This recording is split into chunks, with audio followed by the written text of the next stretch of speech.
Halo pemirsa B430, seperti yang Anda saksikan, saya sedang berada di salah satu pelabuhan terbesar dan terbaik di Indonesia. Di sini banyak kargo, kontainer, jadi ilustrasi yang sangat baik sekali dari pesan yang saya mau bawakan kepada Anda di episode kali ini, yaitu tentang beban hidup. Beban apa yang sedang Anda pikul? Jangan khawatir, jangan susah hati, saya beritahu kepada Anda, ada jalan keluar. Dia sudah memikul setiap bebanmu. Saya yakin sebelum 30 menit program ini berakhir, hidup Anda pasti akan berubah. Penyakit apapun juga yang Anda tanggung, pasti akan disembuhkan oleh Tuhan. Dan segala persoalan, ada jalan keluar, keluarga Anda pasti akan diselamatkan. Saya percaya program ini bukan cuma sekedar sebuah acara, tapi ada kuasa di dalamnya. Jadi jangan kemana-mana, sebab sebentar lagi sebuah mujizat akan terjadi dalam hidupmu.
Selama ku hidup, ku kan menyatakan ku cintakan. Walau semua berubah, langit bumi lenyap, ku cintakan.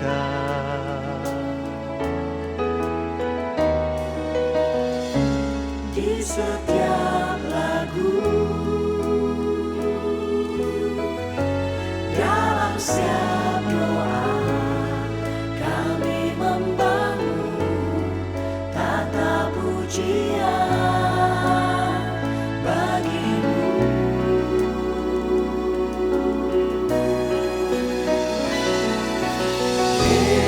Yesus, Engkau kami tinggikan, biar semua mata memandangmu, kuasa-Mu, sebab hanya Engkaulah Tuhan. Mulia melebihi semua bintang, sembah hanyalah bagimu, bangun tata pujian.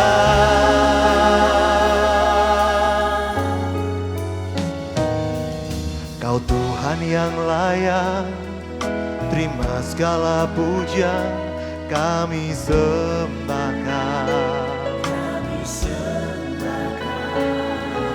Mati disalibkan, bangkit dimuliakan, kami sembahkan.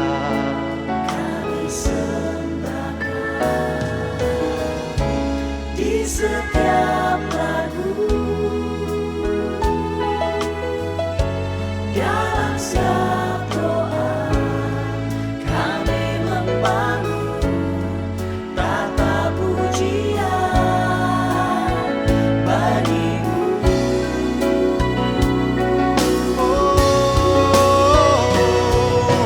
Yesus, oh Yesus, Engkau kami tinggikan, biar semua mata memandangmu, kuasa-Mu, sebab hanya Engkaulah Tuhan. Mulia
tinggikan,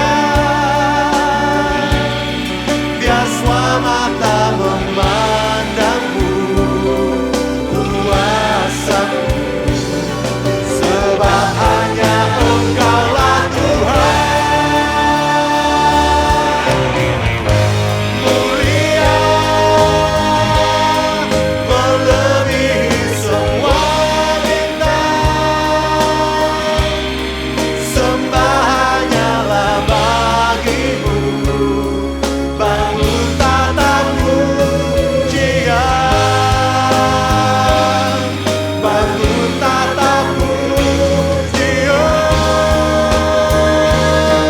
bangun tata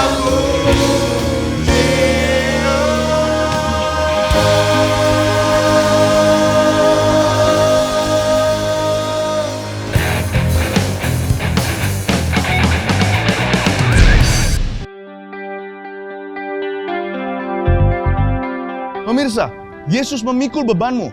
Kita harus pelajari terlebih dahulu beban apa saja yang seringkali dipikul oleh manusia. Kita baca ayatnya di Yesaya pasal 53 ayat yang keempat, dan kita akan mengerti kontainer-kontainer apa yang ada di dalam hidup kita yang Tuhan ingin angkat selama-lamanya. Tetapi sesungguhnya penyakit kita lah yang ditanggungnya, dan kesengsaraan kita yang dipikulnya. Padahal kita mengira dia kena tulah, dipukul, dan ditindas Allah. Kata sesungguhnya di ayat 4 ini bicara soal realita. Kehidupan manusia memang tidak selalu mudah. Kita harus pikul berbagai macam beban, silih berganti, yang lama belum berlalu, yang baru sudah datang setiap harinya. Dan salah satu beban yang paling mengganggu, apalagi bisa membuat seluruh keluarga ikut stres di dalamnya, adalah penyakit yang diderita oleh salah satu orang yang kita cintai tentunya, atau kita sendiri yang mengalaminya. Dan kalau kita buka kontainer yang pertama yang Tuhan mau singkirkan dari hidup kita adalah sakit penyakit. Dia mati di kayu salib secara badani atau secara fisik, dicambuk 39 kali sebelum dipaku dan digantung di atas kayu.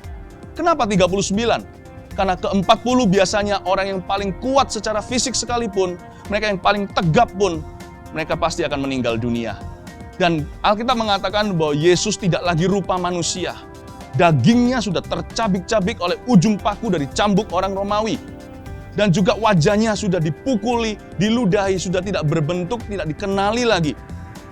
Apa maksudnya dari semua yang ia alami? Alkitab mengatakan bilur-bilurnya menyembuhkan kita. Setiap satu goresan di tubuh Tuhan Yesus yang mulia, itu mewakili ribuan penyakit yang telah dikalahkan. Kok bisa begitu? Kenapa perbandingannya begitu rupa? Satu luka bisa menyembuhkan ribuan sakit di dunia ini. Perbandingannya seperti sesuatu yang mulia seperti emas. 1 kilo emas bisa tentunya ditukar dengan berton-ton kapas, apalagi sampah. Kita ini orang berdosa, kalau kita mati sudah seharusnya. Tapi Tuhan Yesus beda. Dia tanpa dosa, dia mulia, dan dia mati bagi kita. Oleh karena itu, bilur-bilurnya ampuh. Apa penyakit Anda? Apa yang membuat Anda hari ini merasa down atau kecewa? Berikan pada Yesus, dia mau mengangkat bebanmu.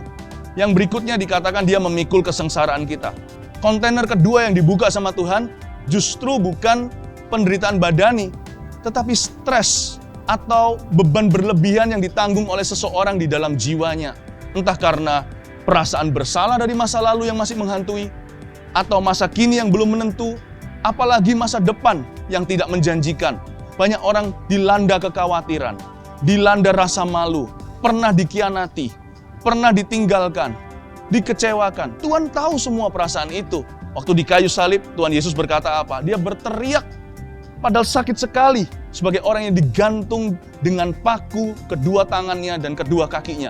Untuk setiap kali bernafas saja, rasa sakitnya luar biasa. Tapi dia berteriak berkata, Allahku, Bapakku, mengapa engkau meninggalkan aku?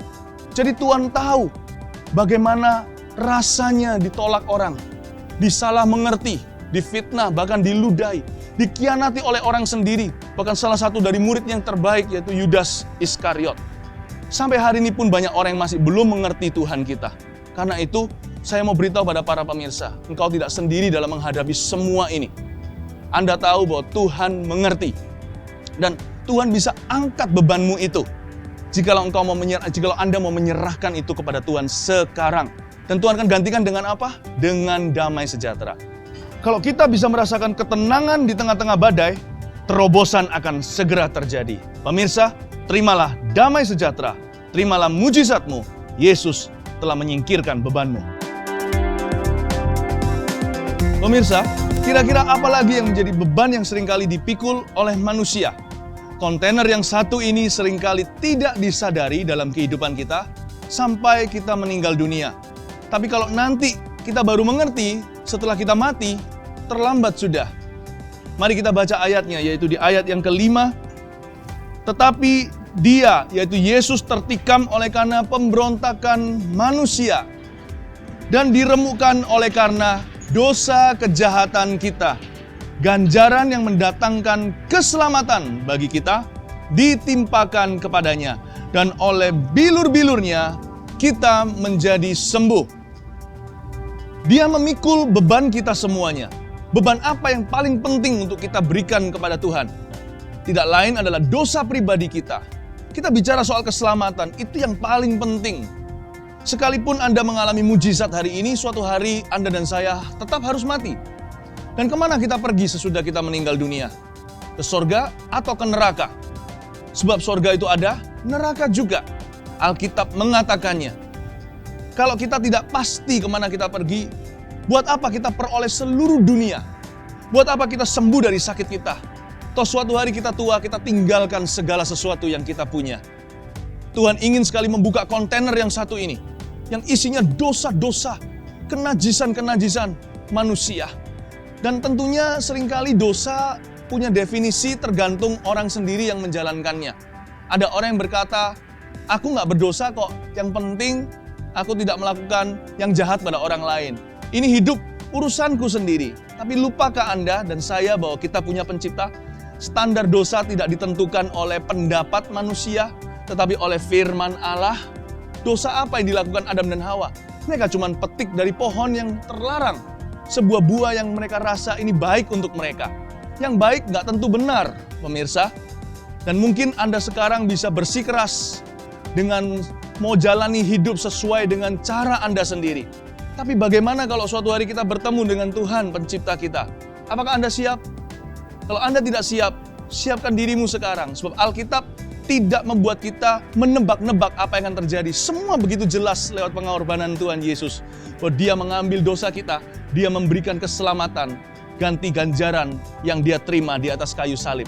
Berarti keselamatan adalah berkat yang terindah, mujizat yang terbesar. Saya pernah mendoakan satu orang bicara soal bilur-bilur Yesus, sebab di ayat tadi bersamaan dengan kata keselamatan ada bilur-bilur yang menyembuhkan. Kalau namanya darah Tuhan menyucikan, maka bilur menyembuhkan kita dari sakit penyakit. Dua-duanya penting. Tetapi buat apa yang satu kalau yang lain tidak diberikan? Buat apa kita sehat kalau kita masuk ke neraka? Saya pernah mendoakan seseorang, bilur-bilur Yesus luar biasa. Orang itu sudah diuji berkali-kali dan ternyata positif HIV AIDS. Dan ketika saya berdoa, saya cuma ucapkan, Tuhan Yesus, ampuni dosanya, sucikan dosanya dengan darah-Mu. Sebab orang itu belum mengenal Tuhan tentunya. Saya tidak bisa berjumpa dengan dia karena dia ada di luar negeri. Tapi saya doakan hasil labnya yang sudah berkali-kali selalu muncul kata positif. Saya cuma berdoa, sepakat dengan orang itu untuk kesembuhannya dan minta supaya Tuhan lawat dia. Dia dites lagi, negatif. Tes kemudian, negatif lagi. Padahal di zaman Tuhan Yesus waktu berjalan di Galilea, di Nazaret, ketika di Yerusalem, belum ada yang namanya HIV AIDS. Tetapi karena bilur Yesus itu mewakili semua sakit penyakit, bahkan yang belum ada zaman itu. Karena Tuhan itu kalau memberikan pengorbanannya itu berlebihan. Apa yang belum terjadi pun Tuhan sudah tebus. Sehingga tidak ada penyakit yang baru bagi Tuhan. Tetapi pertanyaannya, kalau orang itu sembuh, dia berumur panjang. Tapi kalau dia tidak pernah memberikan hatinya kepada Tuhan Yesus, lalu dia mati dalam dosanya, tidak punya juru selamat, tidak punya penebus, dan akhirnya dia dilemparkan hidup-hidup ke dalam api neraka. Buat apa semua mujizat itu? Ketika saya tanya sama orang itu, maukah kau terima Tuhan Yesus? Dia berkata, nanti dulu. Banyak orang seperti itu bukan? Mau mujizatnya, tidak mau yang lebih dari itu. Mereka atau kita seringkali mengira bahwa Tuhan yang butuh sama kita. Pokoknya saya dapat manisnya, sepah boleh dibuang. Manisnya boleh, Yesus setelah itu bisa ditinggalkan. Tapi tahukah Yesus lebih daripada berkat Tuhan untuk hidup kita sekarang? Kita butuh Yesus untuk kehidupan yang kekal yang akan datang. Dia berkata, aku pergi kemana engkau tidak tahu. Tetapi kemana aku pergi, kau suatu hari akan ke sana. Aku menyediakan bagimu rumah di sorga, di tempat Bapakku berada. Di sana ada banyak tempat tinggal. Akulah jalan, akulah kebenaran, akulah kehidupan. Dengan kata lain, detik di mana kita meninggal dunia, tutup mata di sini, berapa detik kemudian kita buka mata di seberang. Harusnya kita melihat Yesus berkata, akulah jalan, aku tunjukkan jalan ke sorga. Gak seorang pun dapat datang pada Bapa kecuali melalui aku. Akulah kebenaran, aku yang membuatmu menjadi benar di mata sorga. Aku akan bersaksi di pengadilan dan berkata, orang ini sudah kutebus, sudah kusucikan. Akulah hidup, terimalah hidup kekal selama-lamanya di sorga. Bukan meringkuk di neraka, dibakar hidup-hidup, dan belerangnya tidak pernah padam apinya juga.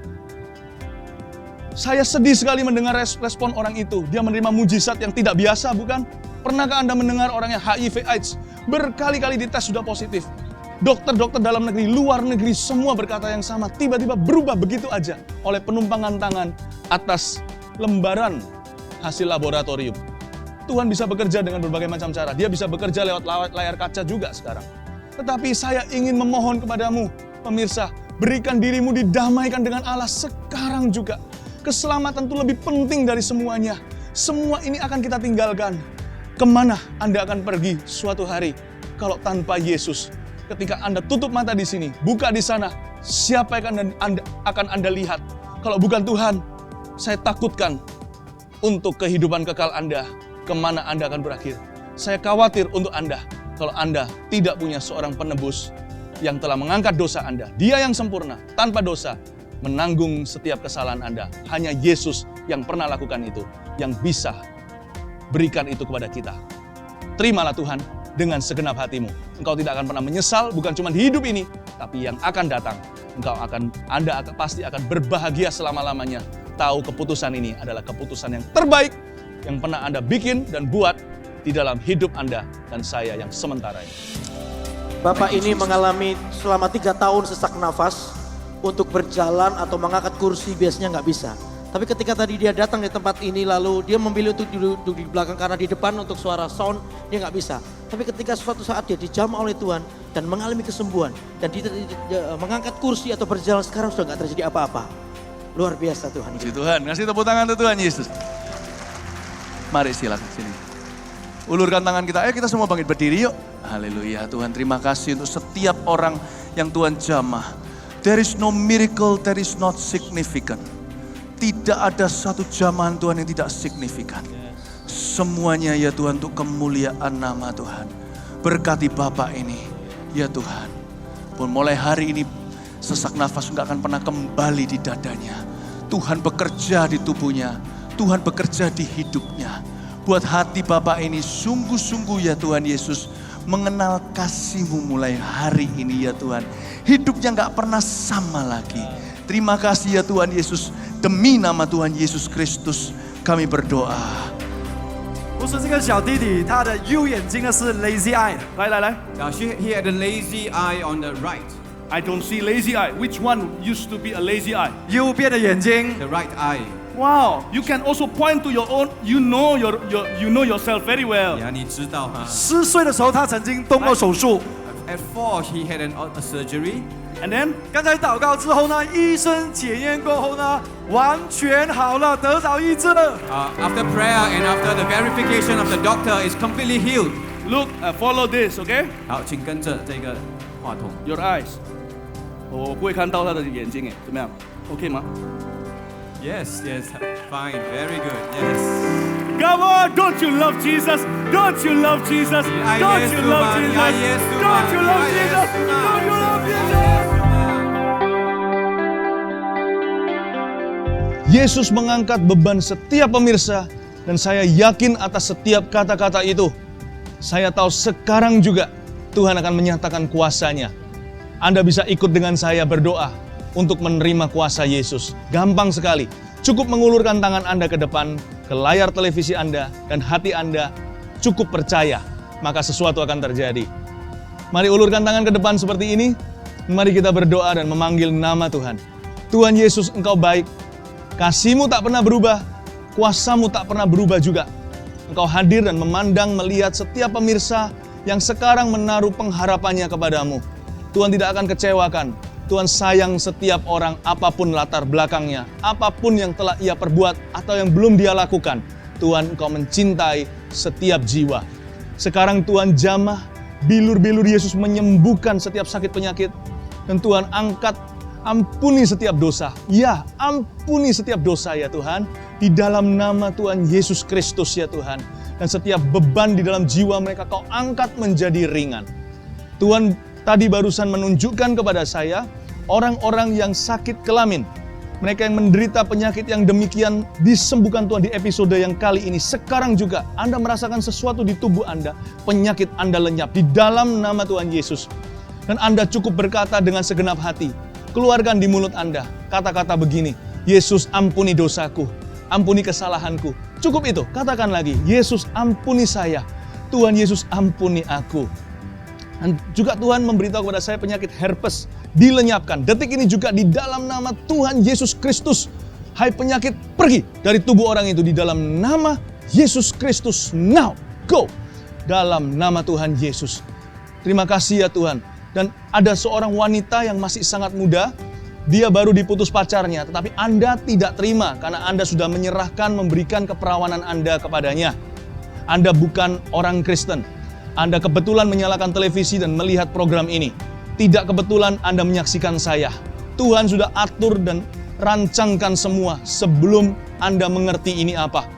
Dengarkan kata-kata Tuhan Yesus kepadamu. Karena Dia adalah Tuhan yang hidup, Dia tahu kondisimu. Tuhan Yesus akan memberikan kepadamu hari depan, masa depan yang baru. Jangan khawatir, Tuhan menyediakan seorang pria yang akan mengasihi Anda apa adanya. Dan Anda akan mengenal kasih Yesus mulai hari ini. Terima kasih Tuhan, Kau dengar doa kami. Dan banyak yang lain yang tidak bisa saya sebut satu persatu. Tuhan sudah menyembuhkan semua orang, menjamah setiap orang. Dan Tuhan sudah bekerja tanpa tangan manusia. Dalam nama Yesus yang percaya katakan, amin. Pemirsa, ada banyak sekali yang Tuhan sedang lakukan sekarang. Seperti gears atau peralatan yang saya pakai ini, vest atau helm dan sebagainya. Semuanya ini hanyalah ilustrasi bahwa Tuhan sedang bekerja. Dia tidak pernah tidur di istana. Dia sekarang juga selalu berkarya dalam kehidupan setiap orang, baik mereka yang sudah di latar belakang Kristen atau yang bukan. Tuhan sedang menarik setiap orang datang untuk mengenal kasih-Nya dan mengalami kuasa-Nya. Saya yakin Anda sudah mengalami sesuatu. Bersaksilah kepada setiap orang yang Anda temui. Dan Tuhan akan semakin melimpahkan kasih setia-Nya dalam kehidupanmu. Sampai episode berikutnya, saya Philip Mantova mau berkata Tuhan Yesus memberkati. Oh Yesus Tuhan, Engkau kami tinggikan, biar semua mata memandangmu, kuasa-Mu, sebab hanya Engkaulah Tuhan. Mulia melebihi semua bintang, sembah hanyalah bagimu, bangun tahta-Mu, Yesus, Engkau kami tinggikan, biar semua mata memandangmu, kuasa-Mu, sebab hanya Engkaulah Tuhan. Mulia melebihi semua bintang, sembah hanyalah bagimu, bangun tahta-Mu, Jihan, bangun tahta-Mu, Jihan, bangun tahta-Mu, Jihan.